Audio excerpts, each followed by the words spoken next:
नमस्कार. स्वामी प्रसाद किचनमध्ये आपलं मनःपूर्वक स्वागत आहे. आज आपण बटाटा घालून खुसखुशीत चकली कशी बनवायची ते आपण या रेसिपीमध्ये बघणार आहोत.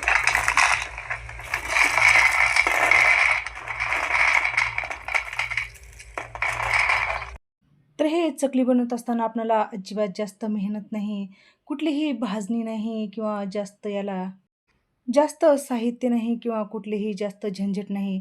एकदम झटपट होणारी आणि पटकन होणारी हे कुरकुरीत आणि खुसखुशीत इथे बटाट्याची चकली केलेली आहे. अगदी घरातल्या साहित्यामध्ये आणि झटपट होणारी ही बटाट्याची चकली बघणार आहोत. तर ही एकदा जर चकली केली तर तुम्ही बरेच दिवस स्टोअर करून ठेवू शकता.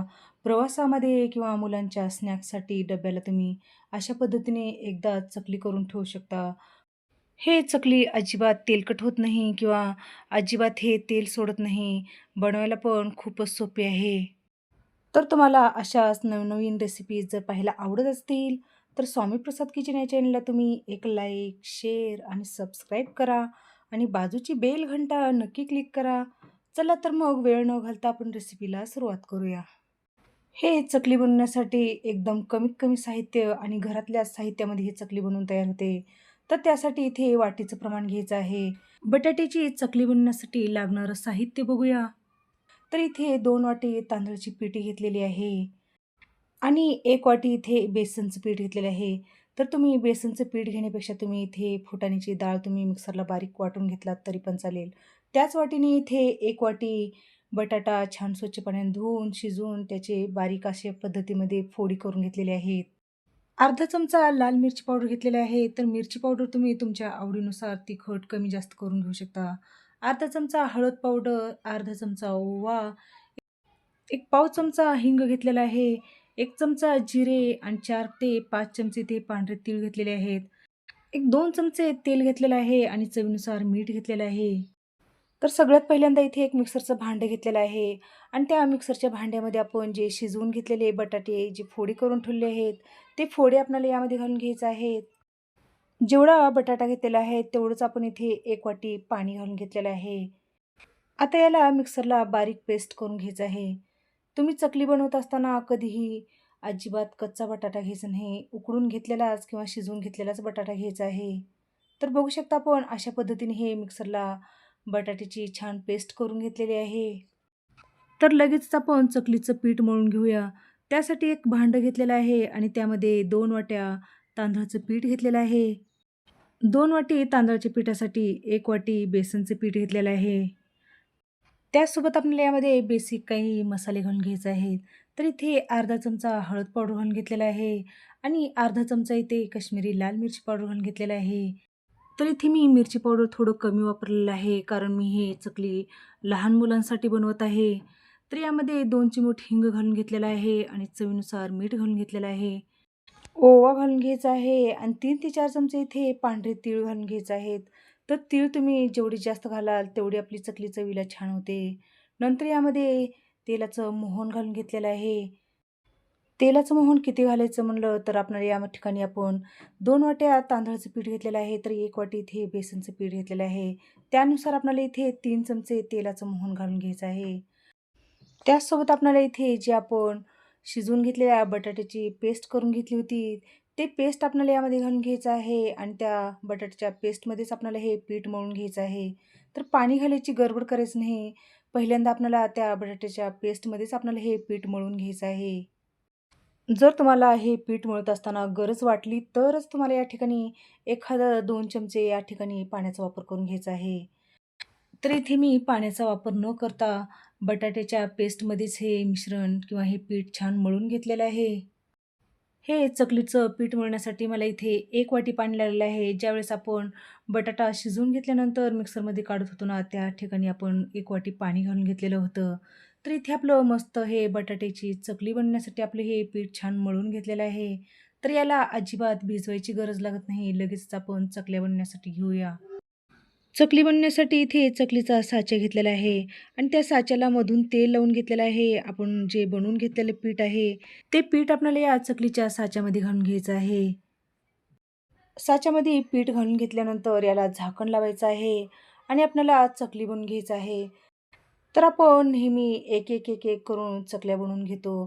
तर आपण तशा पद्धतीने न करता हे बटाट्याची चकली आपण डायरेक्ट तेलामध्येच करणार आहोत.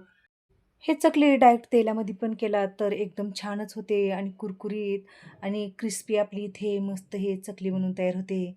तर इकडे गॅसवरती आधीच मी तेल गरम करायला ठेवलेलं आहे. तर मस्त आपले इथे हे चकली तळण्यासाठी तेल कडकडीत गरम झालेलं आहे. तेल गरम झाल्यानंतर आपल्याला गॅस बारीक करायचा आहे आणि नंतर आपल्याला त्या तेलामध्ये आपल्याला अशा पद्धतीने चकली सोडून द्यायचं आहे. तर बघू शकता असं तेलामध्ये चकल्या सोडून दिल्यानंतर एकदम झटपट होतात आणि करायला पण एकदम सोप्या पद्धतीमध्ये हे चकले आहेत. तर तुम्ही अशा पद्धतीने नक्कीच चकल्या करून बघा. तर बघू शकता आपण अशा पद्धतीने हे चकल्या पाडून घेतलेल्या आहेत. तर वेगळ्या आपल्याला चकल्या करायची गरज लागत नाही. तर आम्ही लहान होतो ना, त्यावेळेस आमच्याही असं डायरेक्ट तेलामध्ये चकल्या बनवून घ्यायची. म्हणजे एकदम पटकन आणि झटपट चकल्या बनवून तयार होतात. म्हणून अशाच पद्धतीने ती चकल्या बनवून घ्यायची. तर आपण टाकलेली साईड छान ही चकलीची तळली गेलेली आहे. तर आपण दुसऱ्या साईडने पण अशा पद्धतीने पलटवून आपण हे चकली तळून घेणार आहोत. तर अशा ह्या चकल्या 10 मिनिटामध्ये बनवून तयार होतात. तर वेगळं आपल्याला चकल्या बनवायची गरज लागत नाही. डायरेक्ट तेलामध्ये एकदम झटपट बनवून आपले हे चकल्या बनवून तयार होतात. तर बघू शकता आपण अशा पद्धतीने आलटी-पलटी करून दोन्ही साइडनी छान कुरकुरीत होईपर्यंत आणि क्रिस्पी होईपर्यंत आपल्याला हे चकली तळून घ्यायचं आहे. चकली तळत असताना आपल्याला मंद गॅसवरच हे चकली तळायचं आहे. जर तुम्ही या ठिकाणी फुल गॅसवर ही चकली जर तुम्ही तळून घेतलात तर चकली आतून मऊ राहते आणि वरतीच बाजून आपली हे चकली कुरकुरीत होते. म्हणून आपल्याला मंद गॅसवरच आपल्याला हे चकली तळून घ्यायचं आहे. थोडंसं चकली तळत आल्यानंतर आपल्याला यावरती कढीपत्त्याची पानं घालून घ्यायचं आहे. कढीपत्त्याची पानं घातल्यामुळे आपली चकली आणखीन थोडी स्वादिष्ट आणि खमंग होते. चकली तळत असताना आपल्याला याच्या तेलाच्या बुडबुड्या कमी झाल्यानंतरच आपल्याला हे चकली काढून घ्यायचं आहे. तर बघू शकता आपण आलटी-पलटी करून दोन्ही साइडनी छान कुरकुरीत होईपर्यंत हे चकली छान तळून घेतलेली आहे. तर तुम्ही अशा पद्धतीने बटाट्याची चकली करून बघा. इतकी चवीला छान लागते आणि एकदम स्वादिष्ट ही चकली बनवून तयार होते.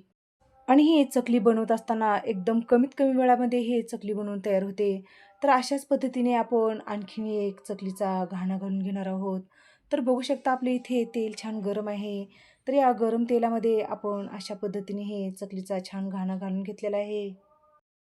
तर हे चकली आपण पहिल्या साईडनी एक 2 ते 3 मिनिटं आपल्याला मंद गॅसवर तळून घ्यायचं आहे आणि 2 ते 3 मिनिटांनी आपल्याला दुसरी साईड पण छान 2 ते 3 मिनिटंच आपल्याला मंद गॅसवर हे कुरकुरीत होईपर्यंत हे चकली तळून घ्यायचं आहे. तर बघू शकता एक 5 ते 6 मिनिटामध्ये आपली छान ही चकली कुरकुरीत होईपर्यंत तळून घेतलेली आहे. तर ही चकली आपण प्लेटमध्ये काढून घेऊया. तर अशाच पद्धतीने मी सर्वच पिठाच्या इथे छान चकली कुरकुरीत होईपर्यंत तळून घेतलेले आहेत. तर हे बटाट्याची चकली चवीला इतकी भारी होते ना, तुम्ही जर कधी केलं नसाल, तर अशा पद्धतीने नक्की तुम्ही ट्राय करून बघा. ही चकली एकदम चवीला छान लागते. चकली संपेपर्यंत डब्बा पूर्ण खाली होईपर्यंत ही चकली तशाच तशी कुरकुरीत राहते. हे चकली बनवायला जितका वेळ लागला ना, त्याच्या कमीत कमी वेळामध्ये ही चकली संपवून पार होते. म्हणून तुम्ही अशा पद्धतीने चकली नक्की करून बघा. तर या चकलीचा कलर किती सुंदर आलेला आहे बघा आणि एकदम कुरकुरीत आणि मस्त आपली इथे चकली बनून तयार झालेली आहे. तर अजिबात हे तेलकट झालेलं नाही. तर हे चकली बनवत असताना आपण घरातल्या अगदी 2 ते 3 साहित्यामध्येच हे चकली बनवलेली आहे. तर तुम्ही अशा पद्धतीने तुम्ही चकली करून बघा. चवीला अप्रतिम लागते. तर इथे मी तुम्हाला एक चकली तोडून दाखवत आहे. तर बघू शकता एकदम खुसखुशीत आणि कुरकुरीत आपल्या इथे चकल्या बनवून तयार झालेल्या आहेत. तर अशा पद्धतीने तुम्ही बटाट्याची चकली करून बघा. चवीला खूपच छान होतात. तर हे बटाट्याच्या चकलीची रेसिपी तुम्हाला आवडली तर एक लाईक नक्की करा. जर चॅनलवर नवीन असाल तर स्वामीप्रसाद किचन या चॅनलला तुम्ही सबस्क्राईब करा आणि बाजूची बेल घंटा नक्की क्लिक करा. चला तर मग भेटू अशाच नवीन रेसिपीसोबत. धन्यवाद.